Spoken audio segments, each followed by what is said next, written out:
Alright, so we wanted to do a judge video of a recap of our GPT. There was some judge calls that we wanted to address and make sure that we just kind of explained why the ruling is the way they are. And so we've got a number of them here. We'll get started. Alright, the next judge call we had was in regards to Exalted, which is a triggered ability, but it can cause some confusion.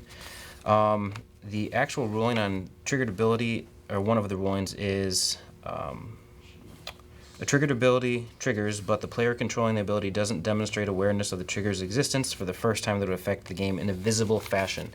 So in this situation, since Noble Hierarch does not put +1/+1 counters on it, since it's just +1/+1 till the end of turn, there's no visible representation until damage. So what had happened is the player had attacked, the defending player was going to block, and since the Exalted trigger was never actually announced, he was banking on the fact that he could have that trigger missed. Well, that's not the case, since it was only visible affected the game state at the point of damage. The trigger was not actually missed. So if in the future, if you're playing against somebody and they don't say the Exalted trigger, you should ask them what the power and toughness is before just expecting to be able to lightning bolt them or block for damage. So just a heads up on that. That's how Exalted triggers work. Okay, so we had a judge call on the active player had a Goblin Rabble Master in play, and the non-active player had 2 Ghostly Prisons on the board. And the question was if he would be forced to pay 4 mana for each attacking goblin during his combat step, and how that interaction would work. If you want to look up, it's a very long ruling. It's 508.1D, but the gist of it is that you can't be forced to pay mana to attack with a creature just because the creature says it attacks if able. If he was to attempt to attack, he would be able to pick which goblin he wants to attack and pay the mana cost associated with that. So that's that ruling. Our next ruling is between Emrakul and Deflecting Palm. The issue came up as somebody attacked with Emrakul, and the non-active player cast Deflecting Palm, and they were wondering what the interaction was since Emrakul has protection from colored spells. Well, this was a little tricky because Deflecting Palm does not actually have the word target in the text, which means it is a legal target. You do choose a source, which is Emrakul, but since it doesn't actually say target on Deflecting Palm, Emrakul cannot be protected from it. So this interaction does work. Okay, so it shouldn't be any surprise that we had a judge call on a Pact of Negation.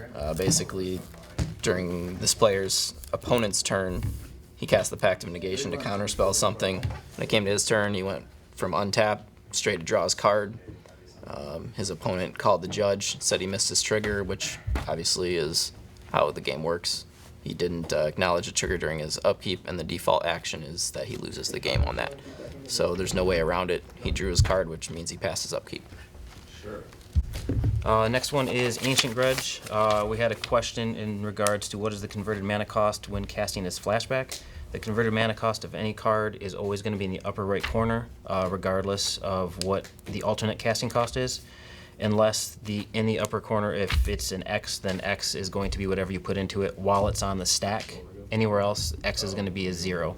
But in this case, flashback, the converted mana cost of the spell is not going to be 1. It's always going to be what the actual card in the upper right is, which in Ancient Grudge's case is 2.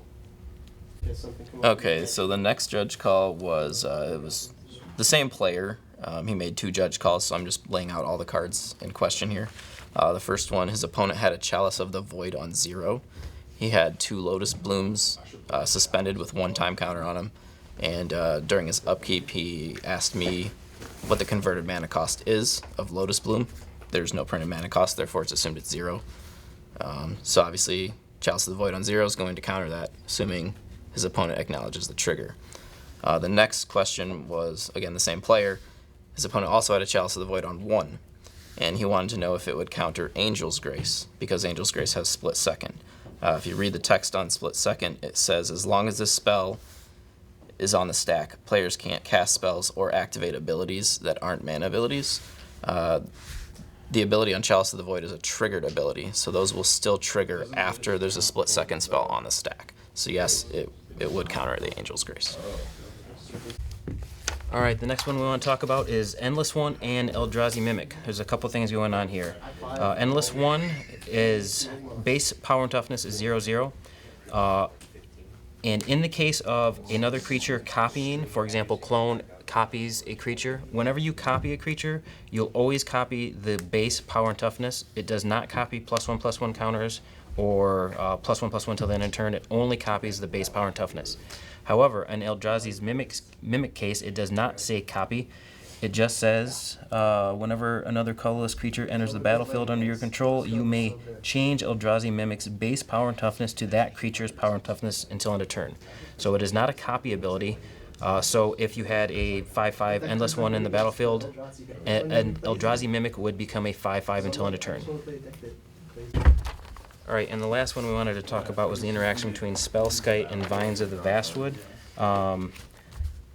I had made a mistake in this call. I wrongly assumed that Vines of the Vastwood was worded target creature gains it can't be the target of, which is not correct. The correct wording is target creature can't be the target of spells or abilities your opponent control. This means that the creature targeted by Vines can't be targeted by spells or ability controlled by the opponents of the controller of Vines. The owner of Spellskite can still use Spellskite's ability to redirect spells the active player is casting that turn. So a big lesson I learned is to always read the card even if you think you know what it means or know what it says.